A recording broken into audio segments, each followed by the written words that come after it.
Hello friends, Radhe Radhe सभी को। कैसे हैं आप सब? आई होप आप सब बहुत बहुत अच्छे होंगे। तो मेरा ब्लॉग जो है वो काफ़ी लेट जा रहा है, तो इसका रीज़न भी आप सभी जानते हो कि मैं मायके आई हूँ, तो थोड़ा सा लेट लतीफ़ काम चल रहे हैं मेरे। तो यहाँ पर मैं तैयार हो रही हूँ पूजा करने के लिए, और आज वट सावित्री पूजा भी है, साथ में सोमवारी जो अमावस होती है ना, सोमवती अमावस, वो भी है। तो दोनों की पूजा मेरे यहाँ होती है। तो बहुत लोगों के यहाँ सोमवती अमावस्या नहीं जानते हैं कि ये पूजा कैसे होती, क्या होती है। जैसे कि मेरे यहाँ मायके में ये पूजा नहीं होती है, और काफ़ी ऐसे राज्य हैं जहाँ पर वट सावित्री पूजा के बारे में नहीं जानते हैं लोग। लेकिन मेरे ससुराल में क्या है, ये दोनों पूजा साथ में होती हैं। तो हम सभी जानते हैं कि जब भी हम कोई पूजा करते हैं तो उसमें अगियारी का विशेष महत्व होता है, यानी जो घी गुड़ से आग में हम हवन करते हैं उसे अगियारी हम लोग बोलते हैं। तो जब भी कभी एक साथ दो पूजा करनी हो तो अगियारी आपको सिर्फ एक करनी है, दो हवन हम एक साथ नहीं कर सकते हैं। तो मैं वट सावित्री पूजा का हवन करूँगी। बाकी जो सोमवारी अमावस्या का फेरा लगाना है वो बहुत इम्पॉर्टेंट होता है, तो उसमें मैं नॉर्मल पूजा करके फेरा लगा लूँगी, और बाकी विधि विधान से जो पूजा होनी है वो मैं वट सावित्री पूजा की करूँगी।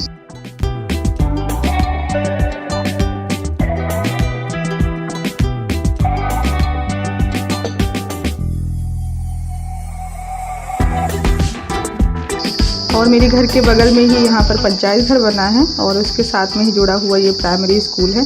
तो अभी ये 8-10 साल पहले ही बना है, पहले नहीं था। जब हम लोग पढ़ाई किए थे तब प्राइमरी स्कूल नहीं था, क्योंकि उस समय सर्व शिक्षा अभियान उतनी ज़्यादा तेज़ी से नहीं था। मतलब गांव-गांव स्कूल नहीं थे, तो हम लोग 4 किलोमीटर दूर जाते थे पैदल पढ़ने के लिए।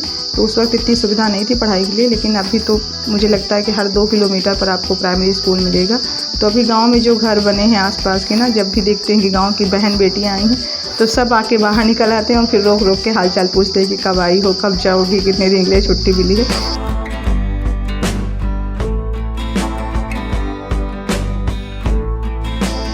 तो पहले मैं अमावस का फेरा लगा लूँगी, उसके बाद फिर बरगद पूजा करेंगे, क्योंकि बरगद पूजा के बाद में वो जो गुलगुले बनाए जाते हैं ना, उसको खाना है, फिर पानी पीना है, तब कहीं जाके वो पूजा संपन्न होगी।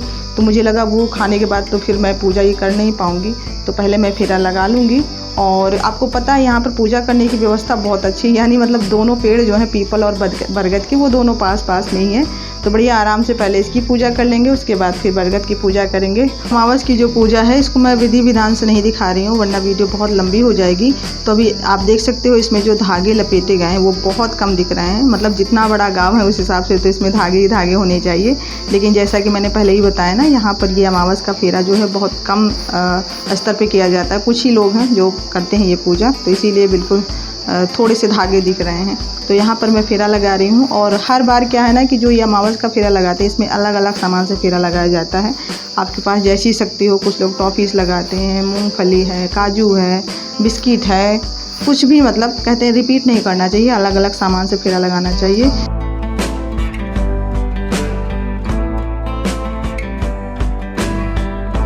और ये बहुत पुराना वृक्ष है बरगद का। मेरे हिसाब से जब मेरी अम्मा आई थी, कह रही थी जब हम शादी में आए थे, उसके पहले का पेड़ है। तो बहुत पुराना वृक्ष है, और इसके सामने छोटा सा मंदिर दिख रहा होगा।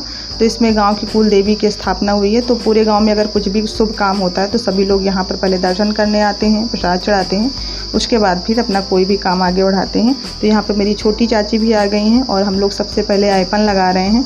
और आपने देखा होगा पूजा के सामान के साथ साथ यहाँ पर 3-4 डंडे भी रखे हैं, जैसे लग रहा हो कि मारपीट करनी हो, पूजा नहीं करना हो।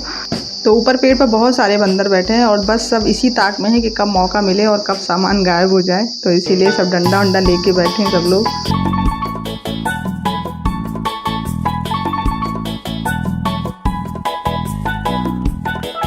और मेरे गांव में सब लोगों ने कल पूजा कर ली है, यानी ये त्यौहार कल मना लिया है सब लोगों ने। हम केवल 3 लोग हैं जो आज पूजा कर रहे हैं। तो मैंने अपने गुरुजी से पूछा था, और भी कई जगह मैंने सर्च किया था, तो सब में था कि अमावस जो है वो 30 तारीख को है सुबह। तो फिर जिस समय अमावस की तिथि होगी उसी टाइम में ये पूजा होगी, तो इसीलिए हम लोग आज कर रहे हैं। और पूजा पाठ में मैं हमेशा तिथि देखती हूँ कि अगर आप कोई पूजा कर रहे हो तो सबसे बड़ा महत्व तिथि का होता है।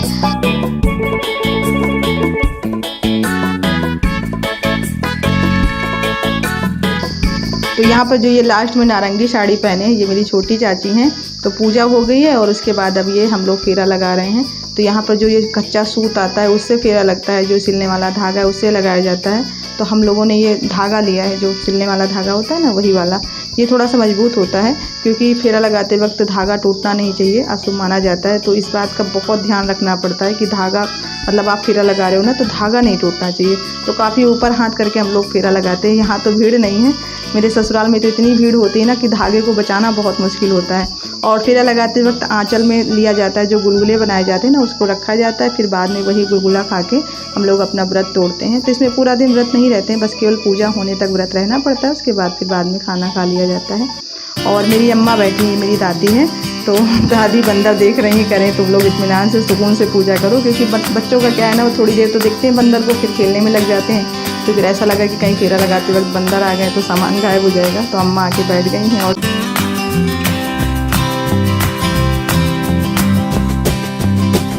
और जिनके आसपास वृक्ष नहीं होते तो वो क्या करते हैं कि ये जो वृक्ष की टहनियाँ हैं ना, इनको ले जाते हैं गमले में लगाकर, फिर उसकी पूजा करते हैं। तो जिनके पास वृक्ष नहीं है वो ये कर सकते हैं, लेकिन अगर आपके आसपास वृक्ष है ना तो कोशिश करें वट वृक्ष की पूजा करने की, क्योंकि विशेष महत्व जो है वो इसी का है। फिर अगर सुविधा ना हो तो फिर आप कुछ भी कर सकते हो। तो यहाँ पर इसमें जो ये बॉल लटकते रहते हैं ना, विराटू इसमें झूला झूल रहे हैं। पहले तनु झूल रही थी, अब विराटू झूल रहे हैं। और यहाँ पर ये 12 बार हम लोग वट वृक्ष की परिक्रमा लगाएंगे। तो 12 चने हम लोगों ने गिन के रखे हैं अपने अपने हाथ में। तो जितनी बार घूम के आते हैं वो एक चना जो है वो गौरी माता के ऊपर चढ़ा दिया जाता है। तो इस तरह से हम लोग ये 12 बार परिक्रमा लगा लेंगे।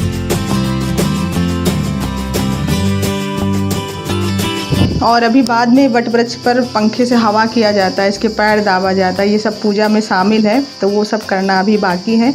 और पूजा में ये 12 गुलगुले बनाए जाते हैं भगवान पे चढ़ाने के लिए, यानी जो वट वृक्ष है इस पर चढ़ाया जाता है 12 गुलगुले।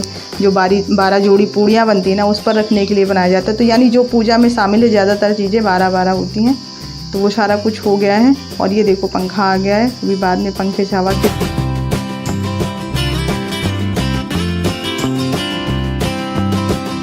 और आप देख सकते हैं ये बरगद का पेड़ कितना बड़ा है, बहुत दूर में फैला हुआ है।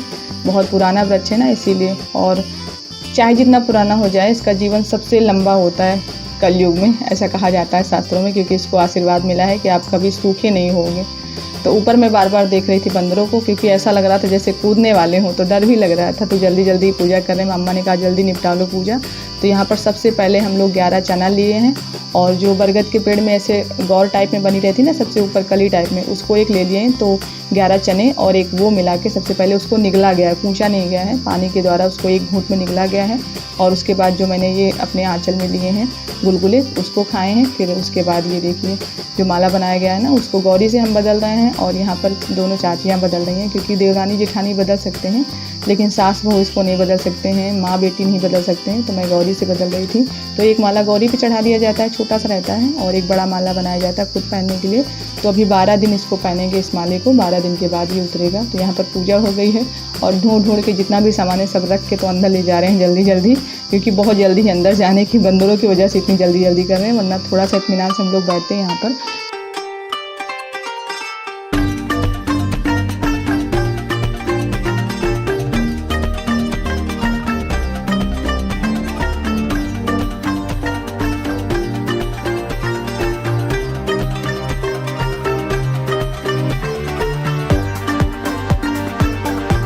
तो ये गांव वाला जो घर बना है ये हमारा पुश्तैनी मकान है।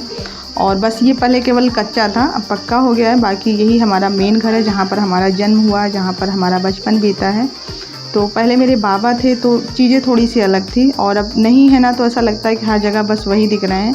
तो पूजा करने के बाद मैं 1-2 घंटे यहाँ पर रुकी थी दादी के पास में। तो दादी से बैठ के हम लोग बातें कर रहे थे। फिर चाची खाना ले आई थी, खाना पीना खाए थे। और बच्चे यहाँ पर खूब मस्ती कर रहे हैं, देखो घर से बाहर से घर दौड़ भाग लगाए हैं। और उसके बाद फिर घर गए थे तो गर्मी इतनी ज़्यादा लग रही थी कि जाने के बाद हम थोड़ी देर सो गए थे। तो सोने के बाद उठे तो देखो इन लोगों को ना तो गर्मी लग रही है ना कोई थकान है। ये सब पूरा दिन जब से आए हैं टीवी देख रहे हैं। तो पीछे तनु तो सो गई हैं, लेकिन ये दोनों अभी तक जग रहे हैं। सम्राट की आंखें देखो कैसे लपलपा रही हैं कितना भी आंखें लपलपाएं, लेकिन ये टीवी छोड़ के जाने वाले ही नहीं है। तो इनको भी ज़बरदस्ती लेके चलेंगे। पहले टीवी बंद कर देना तभी उठेंगे। बच्चों की आदत होती है जब टीवी चला दो ना तो तब तक नहीं उठेंगे जब तक कि टीवी बंद नहीं हो जाएगी। तो इधर मेरे पप्पा की तस्वीर लगी है। मैं हमेशा पप्पा बोलती हूँ ना, तो मेरी आदत पड़ी है। आप लोग कहते भी हैं कि आप पप्पा बोला करो, अच्छा लगता है सुनने में। कुछ ऐसे शब्द हैं ना जिनको आप सुनते हो बोलते हो ना तो पुरानी चीज़ें याद आती हैं। तो यहाँ पर ये टीवी चल रही है, शायद कोई फिल्म चल रही है कलर्स पर। अभी तो टीवी देखे बहुत टाइम हो गया है ना, तो कुछ याद भी नहीं रहता कि कौन से टाइम पे क्या आ रहा है। तो चलिए आज के ब्लॉग को यहीं पर एंड कर रहे हैं, और पसंद आया हो तो प्लीज़ लाइक कीजिएगा, नए हो तो चैनल को सब्सक्राइब कर लीजिए ऐसे ही ब्लॉग देखने के लिए। तो मिलते हैं आपसे नेक्स्ट वीडियो में, तब तक के लिए आप लोग अपना ख्याल रखिए। Bye bye, take care.